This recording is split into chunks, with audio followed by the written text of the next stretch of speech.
Okay, so let's continue with services. We create a reusable service to manage our hero data calls. The tour of heroes is evolving, and we anticipate adding more components in the near future. Multiple components will need access to hero data, and we don't want to copy and paste the same code over and over. Instead, we'll create a single reusable data service and learn to inject it into the components that we need it. Refactoring data access to separate service keeps the component lean and focuses on supporting the view. It also makes it easier to unit test the component with a mock service. Because data services are invariably asynchronous, we'll finish the chapter with a promise-based version of the data service. Cool. Run the live example for this part. Does that mean now? Should I go now? Sure, why not? Let's see it. So far it looks the same, so I don't know. Let's keep going. Where we left off, before we continue with our tour of heroes, let's verify we have the following structure. If not, we need to go back and follow the previous chapters. So here's my source folder. We have the app component. We have the app module. We have the hero TS here. We have the hero detail here. Yeah, so we're the same. Okay, the application, we have npm start going. So you can see my terminal here. It's still running. That's good. If it wasn't running, I would type npm start to get it going again. The update application runs and updates automatically as we continue to build the tour of heroes. Creating a hero service. Our stakeholders have shared their larger vision for our app. They tell us they want to show the heroes in various ways on different pages. We already can select a hero from a list. Soon we'll add a dashboard with the top performing heroes and create a separate view for editing hero details. All three views need hero data. At the moment, the app component defines mock heroes for display. We have at least two objectives. First, defining heroes is not the component's job. Second, we can't easily share that list of heroes with other components and views. We can refactor this hero data acquisition business to a single service that provides heroes and share that service with all components that need heroes. So we are creating a hero service. Create a file in the app folder called hero.service.ts. Okay. So in here, new file, hero.service.ts. We've adopted a convention in which we spell the name of a service in lowercase followed by .service. If the service name were multi-word, we'd spell the base file name in lower dash case. The special service hero service would be defined in the special superheroservice.ts file. We name the class hero service and export it for others to import. So in here, let's start typing. First, I guess we import Angular core again. Import, injectable, that's new. We haven't done that yet. From at Angular core.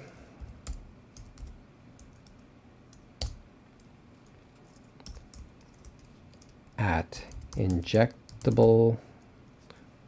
Why is that complaining? Am I misspelling that? No. Oh, capital I maybe? Capital matters.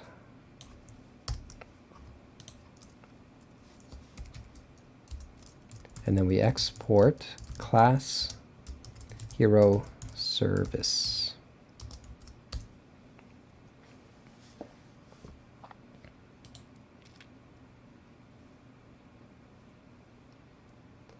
Injectable services.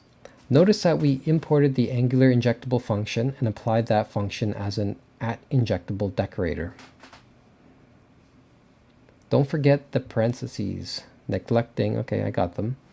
Neglecting them leads to an error that's difficult to diagnose. TypeScript sees the @injectable decorator and emits metadata about our service. metadata that Angular may need to inject other dependencies into the service. The hero service does not have any dependencies at the moment. Add the decorator anyway. It's a best practice. It's best practice to apply the @injectable decorator from the start for consistency and future proofing. Add a getHeroes method stub. So in my HeroService file, we're going to create a stub. A stub, I assume this is just a function that does nothing. So nothing yet. So get heroes void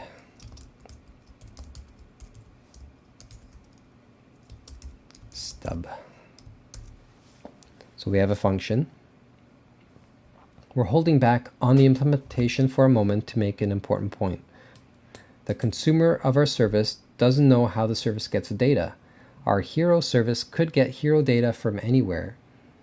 It could get the data from a web service or local storage or from a mock data source. So yesterday we were doing a mock data source. That's the beauty of removing the data access from the component. We can change our minds about implementing as often as we like for whatever reason without touching any of the components that need heroes. Mock heroes. We already have mock hero data sitting in the app component.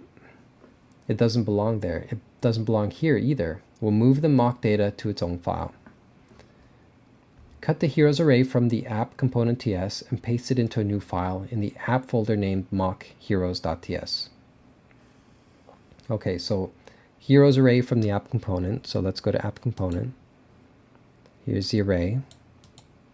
We're going to cut it, paste it into a new file in the app folder named mockheroes. New file mockheroes.ts.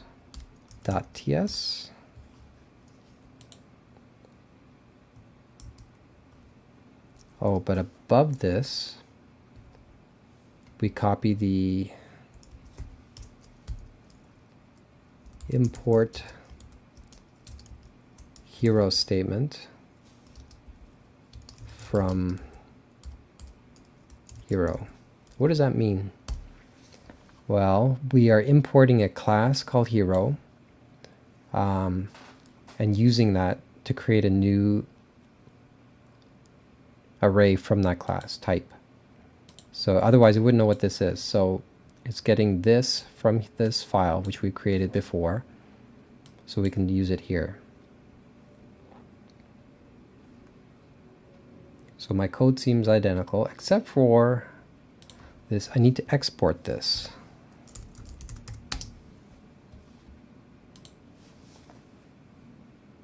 Export constant heroes. Everything else the same. Good. We export the heroes constant so we can import it elsewhere, such as a hero service. Meanwhile, back in the app component ts, where we cut away the heroes array, we leave behind an uninitialized heroes property. Okay.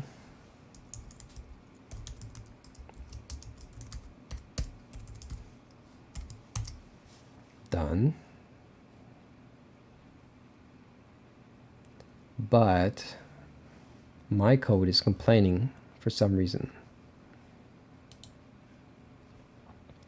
Because probably we need to link these to this together with the service, because otherwise it won't know. No, but it should know that this is an array. Let me double check here. Hero, yeah, same.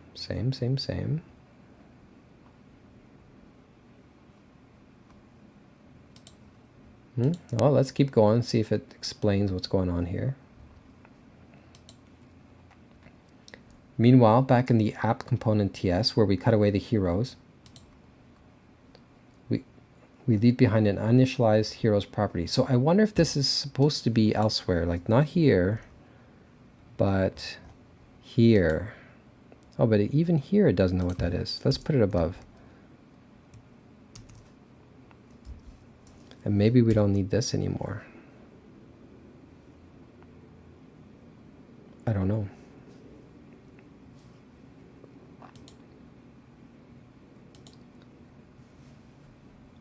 Let's leave that for now. Let's continue.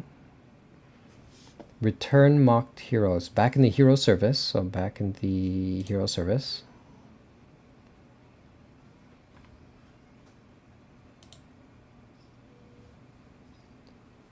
We import the mock heroes and return it from the getHeroes method. Our hero service looks like this. Okay, so what are we missing? We need to import the hero from this hero file. We import heroes type or class, I guess, heroes object from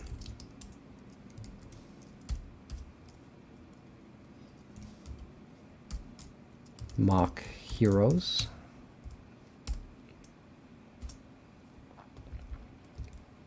And we had this stub function, stub file, get heroes, which is no longer void. It's going to be of type hero array. And inside here, we return heroes. So we've done a lot here. It's kind of hard to grasp what's going on here. Oh, this is supposed to be capital.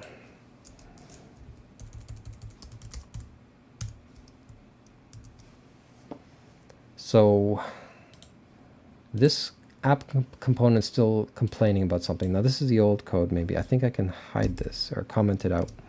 I don't think we need it. So back in the service, we have a service. We import this hero class. Mock heroes, this is our array of data. And it's also importing the hero class. And let me relook at that. Yep, it's a class. That's the type.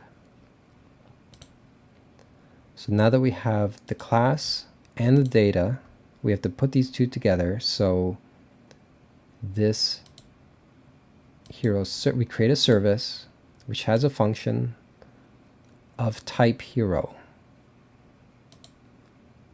Okay. And then we return it. And what are we returning? We're returning the data. Okay, that makes sense. We don't need this. This is not a stub anymore. Use the hero service. We're ready to use the hero service in other components, starting with our app component.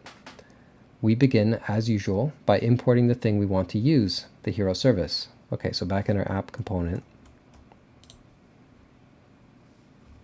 we import it up at top. Import hero service from hero service. Importing the service allows us to reference it in our code. How should the app component acquire a runtime concrete hero service instance? Do we new the hero service? No way. We could create a new instance of the hero service with new like this. Hero service equals a new instance of hero service. Don't do that. That's a bad idea for several reasons, including our component has to know how to create a hero service. If we ever change the hero service constructor, we'll have to find every place we create the service and fix it. Running around patching code is error prone and adds to the test burden. We create a new service each time we use new. What if the service should cache heroes and share the cache with others? We couldn't do that. We're locking the app component into a specific implementation of the hero service. It will be hard to switch implementations for different scenarios. Can we operate offline? Will we need different mock versions under test? It's not easy. We get it, really we do. But it's so ridiculously easy to avoid these problems that there is no excuse for doing it wrong. Inject the hero service. 2 lines replace the 1 line that created with new. We add a constructor that also defines a private property. We add to the component's provider's metadata. Here's the constructor. Okay. We don't have a constructor yet, do we? We don't. It's probably going in this class somewhere, constructor, we set up a private HeroService of type HeroService. The constructor itself does nothing. The parameter simultaneously defines a private HeroService property and identifies it as a HeroService injection site. Now Angular will know to supply an instance of the HeroService when it creates a new app component. And we'll learn about that later. The injector does not know yet how to create a HeroService. If we ran our code now, Angular would fail with an error. No provider for HeroService. We could run it, but I believe it. Okay. We have to teach the injector how to make a HeroService by registering a HeroService provider. Do that by adding the following providers array property to the bottom of the component metadata in the app component call. So app component, at component, we have a selector and template and styles. So I guess we have to add in here providers.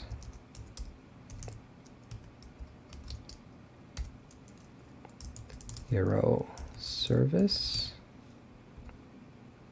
That's it. Comma.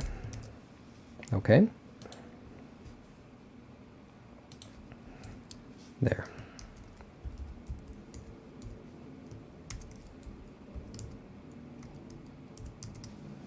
That looks better.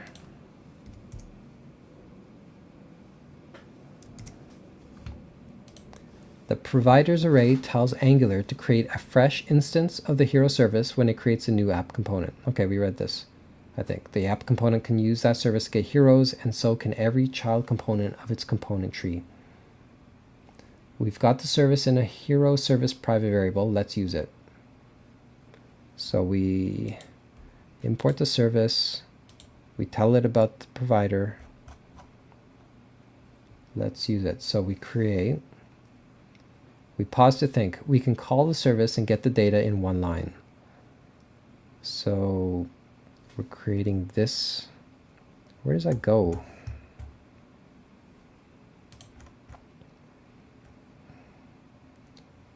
We were not told to type in this constructor yet, right? So,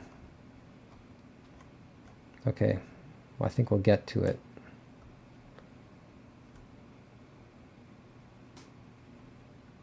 Okay, so where do we put it? We don't really need a dedicated method to wrap one line. We write it anyway. Oh, okay, so in the getHeroes function. So the getHeroes function was in the service, right? Here, getHeroes.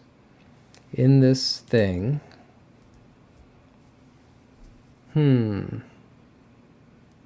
Not in the service? Maybe it was back in the app component.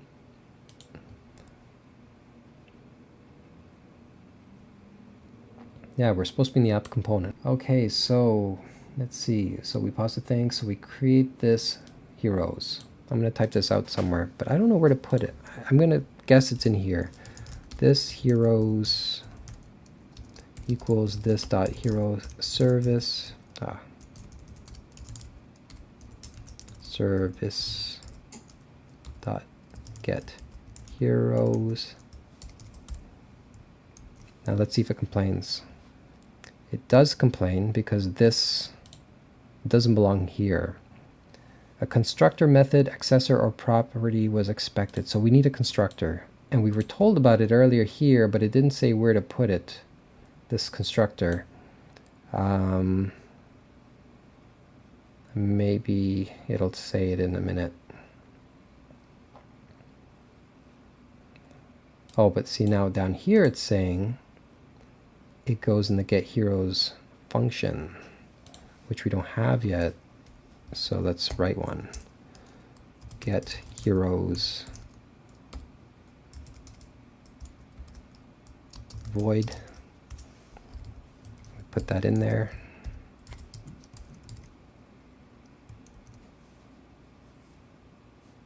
But now it's complaining about this. Property HeroService does not exist on type app component. But we have HeroService. We imported it here.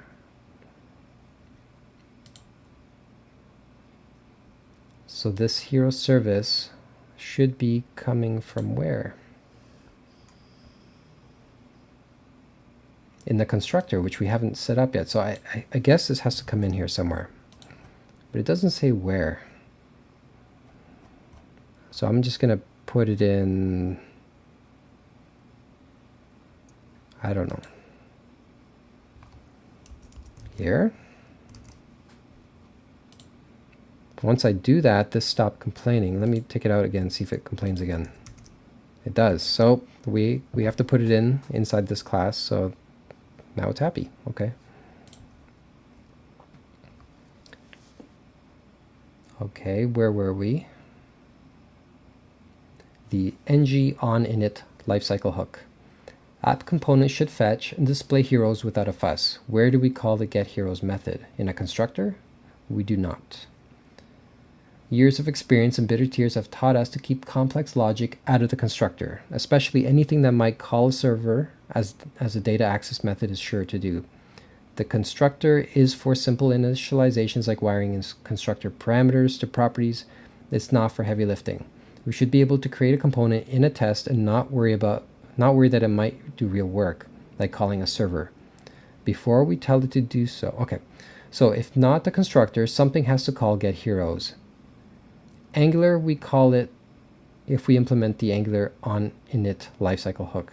Angular offers a number of interfaces for tapping into critical moments in the component lifecycle, at a creation, after each change, and at its eventual destruction. Each interface has a single method. When the component implements that method, Angular calls it at the appropriate time. And we'll learn about life cycles later. Here's the essential outline for the onInit interface. Okay, so we have to import this at the top in the Angular core, which we're already importing at the Angular core. So I know I've done this before. You have to put it alongside it. So on init. And then in the class of our app component, so down here, we add this new thing called implements on init. And then, now why is this complaining? It's complaining, maybe I have a typo? No.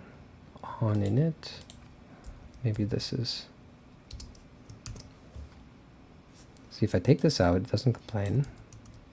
I have a feeling I'm jumping the gun again because this tutorial has a habit of showing me something that I end up just typing it in, but it doesn't actually expect me to put it in yet till later than the next step. But so what is it saying? Just for sanity, it's saying it's incorrectly implemented. So probably the next line when I put in the ng-init. So we create a function, ng, so this is like a built-in function, ng on init, void this dot get heroes. So yeah, the minute I did that, once I had the ng on init, this is happy again, because it's saying, okay, because you're implementing this, you better call it, I guess. Even if it was empty, it would be happy. Even if it did nothing in here. But once you implement it, you have to have this in here. Okay, we're on track. Our application should be running as expected, showing a list of heroes and a hero detail view when we click on a hero name. Okay, well, we did a lot of changes, so let's see if this app still works. If it doesn't, I'm gonna freak out because I don't know what step along the way that. Oh, you know what? I don't think we saved this file yet, and let's see if anything else is not saved yet. Yeah, the minute I saved, this browser refreshed. So phew, everything's working good. We're getting closer, but something isn't quite right. Our hero service returns a list of mock heroes immediately. Its get hero signature is synchronous. Right, okay, so back here in our component, the minute this function gets called, which is being called on init this is synchronous. It means that it's trying to get this data right this very second. Ask for heroes, and they are there in the return result. Someday we're going to get heroes from a remote server. We don't call HTTP yet, but we aspire to in later chapters. When we do, we'll have to wait for the server to respond, and we won't be able to block the UI while we wait, even if we want to, which we shouldn't, because the browser won't block. We'll have to use some kind of asynchronous technique, and that will change the signature of getHeroes method. We'll use promises. So yeah, so if this happened to be a function that took maybe 3 seconds to connect to a server and get data back, this guy won't hang around waiting for that to happen. So this, because JavaScript is just going to keep going on with the next line of code. So that's why we need something like promises to handle something that's asynchronous in nature like that. Right now this is all hardwired data in another file mocked up, so it's instant, so it does work. But in the case we do connect to a remote service, we have to learn about promises. The hero service makes a promise. A promise is, well, it's a promise to call us back later when the results are ready. We ask for an asynchronous service to do some work and give it a callback function. If that does work somewhere, and eventually it calls our function within with the results of the work or an error. We are simplifying. Okay, we'll learn about promises again later. Update the hero service with this promise returning getHeroes method. Okay, so in our services here, where we return the heroes, we return a promise. Okay, so here, promise dot resolve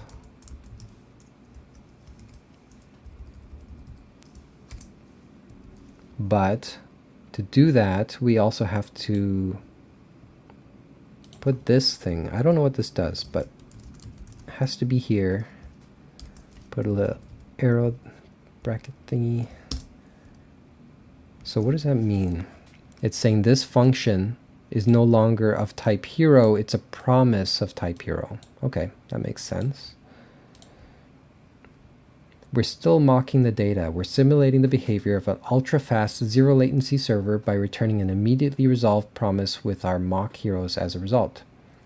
Returning to the app component. Okay, here we are. And its getHeroes method, we see that it still looks like this. Okay, where's the get?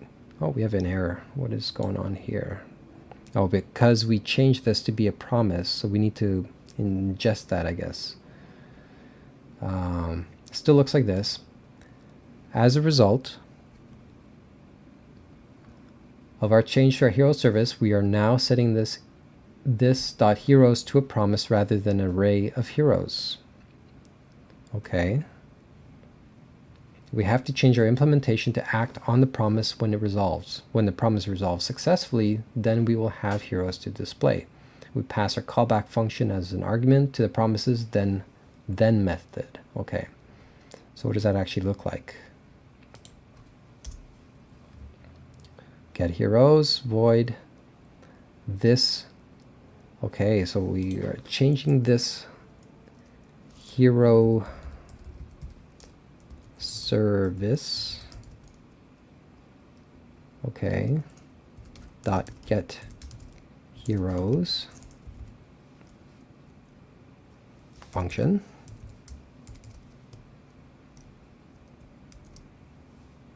This dot hero service get heroes function dot then, because it's a, now this is going to be a promise, and then the promise has a then that happens, and inside that then we move, oh, we have an arrow function. That's our first use of an arrow function. Okay, heroes arrow function, this dot heroes equals heroes, and then this junk can be deleted. So what did this do? Let's see this better.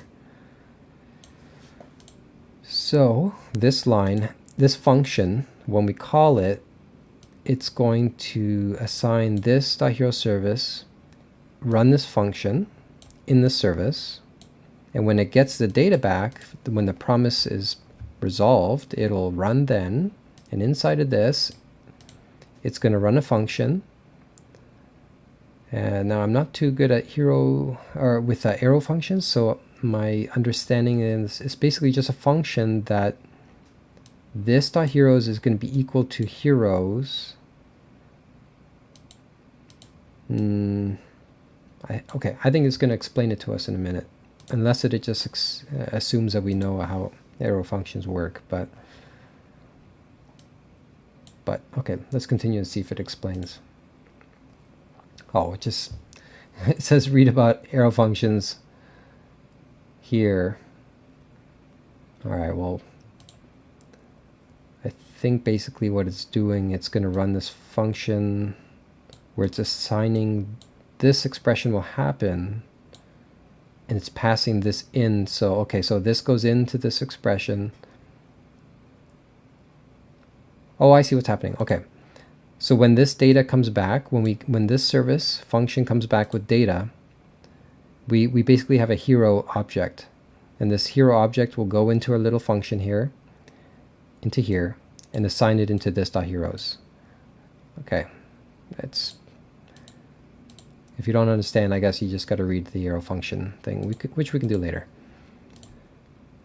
We could rewrite that as a normal callback, but let's adopt this new ES6 syntax and embrace it.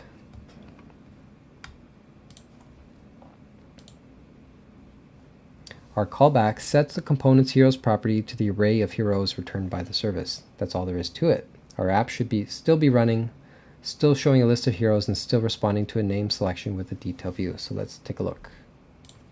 So if we load, seems like it's still running. Still works. Okay, so now it's working with promises. So this data could be a slower asynchronous data. So we did this. Check out the Take It Slow appendix to see what the app might be like with a poor connection.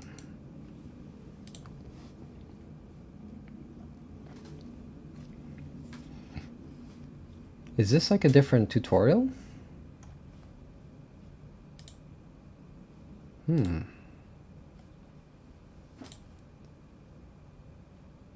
So that's weird. It takes like a deviation here. We can either keep going with this tutorial,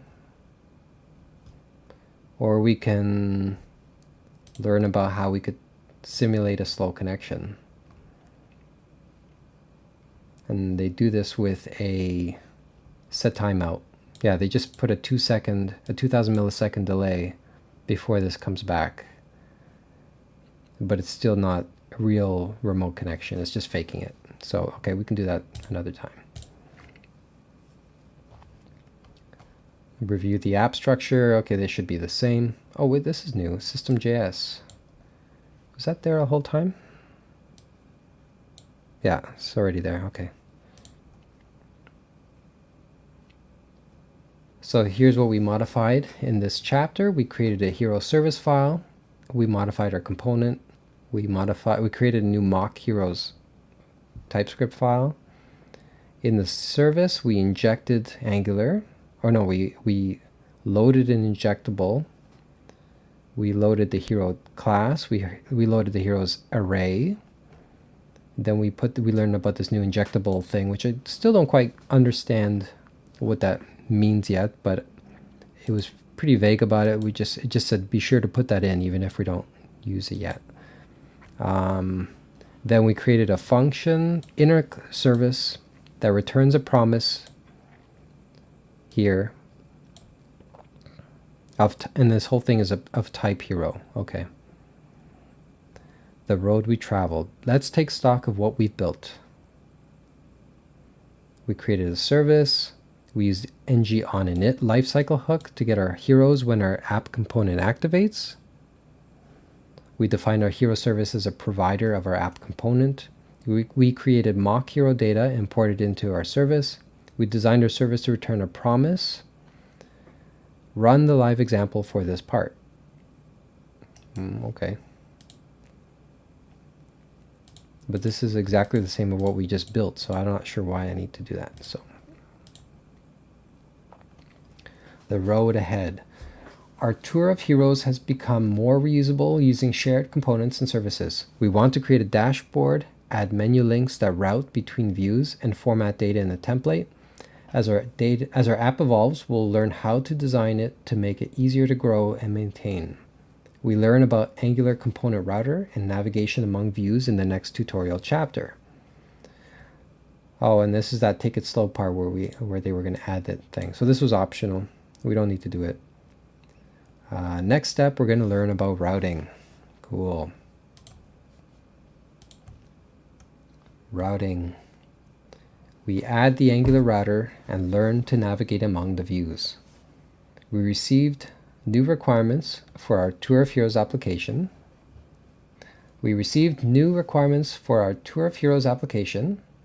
Add a dashboard view, navigate between heroes and dashboard views. Clicking on a hero in either view navigates to a detail view of the selected hero. Clicking a deep link in an email opens a detail view for a particular hero. When we're done, users will be able to navigate the app like this. So you can click on these. This is a button to go from the home page, the dashboard homepage, and this is a button that goes to the heroes list, which looks like that. And clicking on a detail goes to here, and then clicking back goes to here, and then clicking on Magneto. Yeah, Magneto goes to detail. Okay. We'll add Angular's router to our app to satisfy these requirements. The routing and navigation chapter covers the router in more detail than we will in this tutorial. Run the live example for this part. Alright, let's take a look. So we're on the dashboard page. I can click on heroes to see the list of heroes. I can modify each one. Now when I click on it, I can click on details. Now we're on a details page. And then we can go back. We can also not click back. We can go here. That goes back to this list. We can go back to the dashboard. And these top heroes, I don't know what makes them go here. Does this become a top? What makes it top? Why are these four singled out? Not sure. Maybe we'll learn when we build it. To see the URL changes in the browser address bar of the live example, open it again in the Plunker. Yeah, because we're watching this in the Plunker, Plunker is wrapping this in like an iframe, so we won't see the URL change unless I open this up in an external view, but I don't need to do that. We'll get there. Where we left off. Before we continue with our tour of heroes, let's verify that we have the following structure. Okay, this is again assuming we came from an earlier day or something. We just built this, so we have this structure. Keep the app transpiling and running, which we do. Our terminal's running here. Here's our plan. We'll turn app component into an application shell that only handles navigation. Relocate the heroes concerns, all the stuff that did the things with heroes, within the current app component to a separate heroes component. Then we're going to add routing. Then we're going to create a dashboard component. And then we're going to tie the dashboard into the navigation structure. Routing is another name for navigation. The router is the mechanism for navigating from view to view. Splitting the app component. Our current app loads app component and immediately displays a list of heroes. Our revised app should present a shell with a choice of views, dashboard and heroes, and then default to one of them. The app component should only handle navigation. Let's move the display of heroes out of app component and into its own heroes component. Heroes component. So we got to create this file, heroes component. App component is already dedicated to heroes. Instead of moving anything out of app component, we'll just rename it heroes component and create a new app component shell separately. The steps to rename. Okay, so app component TS file. It's good. Okay, so this, where are we? Okay, we don't need this. So our TS file here, app component TS, is going to be renamed to heroes.component.ts.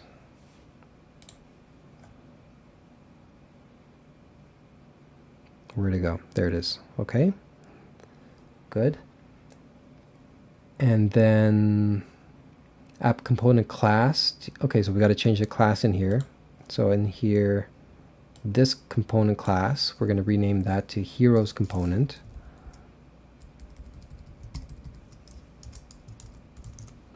Done. Rename locally only in this file. I'm not sure what that means. Okay.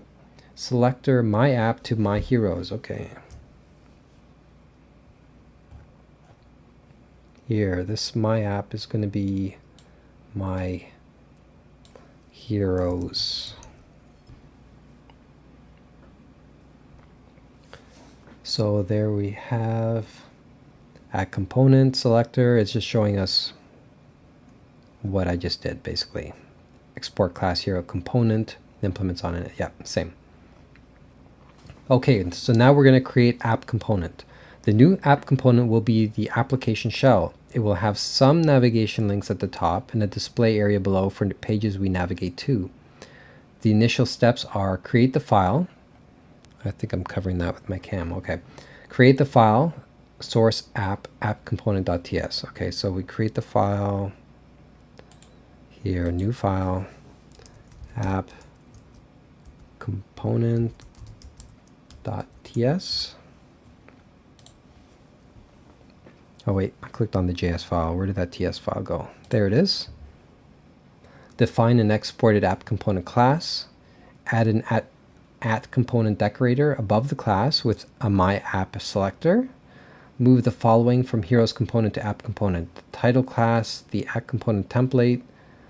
Okay. There's a lot of stuff here, a lot of steps. Add a my heroes element to the app template just below. Add a heroes component to the declarations.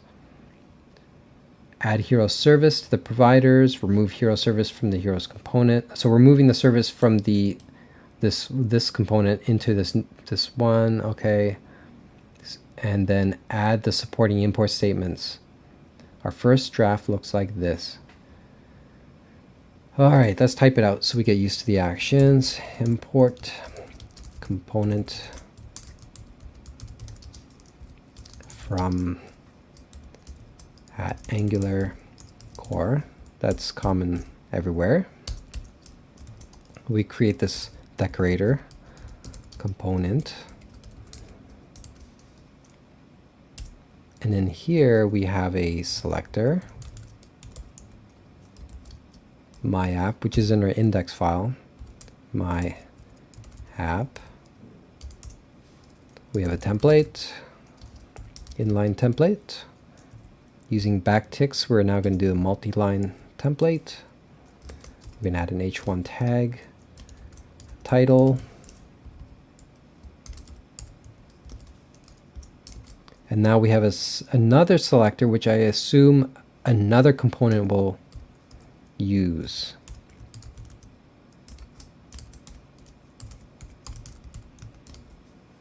So while this component is going to find this selector on the index page, another component will find this selector and then put data into there, or DOM markup into there. So after this, we need to export class app component, and then we set title variable to Tour of Heroes. Okay.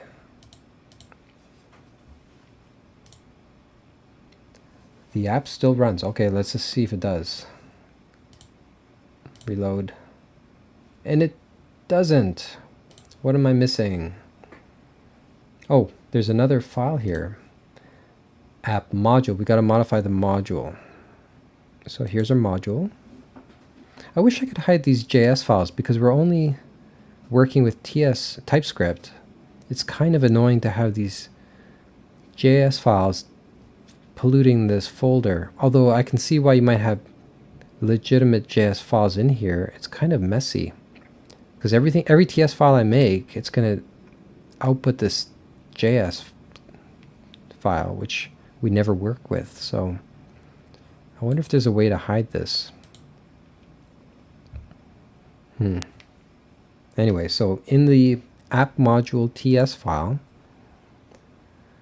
we already have, this is the same, the ng module. Browser module is the same, forms module. Let's move it up. Okay. We have the app component. We have the hero detail component. Okay, so now the new stuff. We're going to import the heroes component from heroes.component.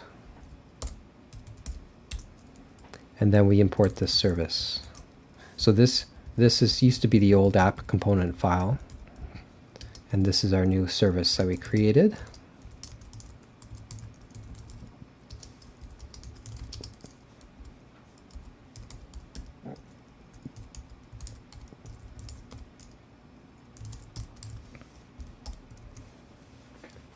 What else are we missing? So now that we've imported these two, we probably have to put it into the declarations. Let's see. Declarations. Yep. We have to add heroes component. This here, heroes component. Done. What's next? Providers. We don't have any providers, so we have to add one. Oh, this is covering my providers. So this thing, because it's a service, we need that. I still don't quite get what happens when I type this, but from what it said was we're telling Angular about this service or something like that.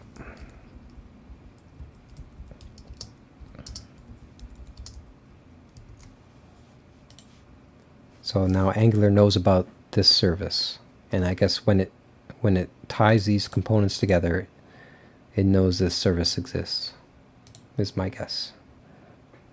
Bootstrap's the same, export's the same. Good. Let's see if the app still runs.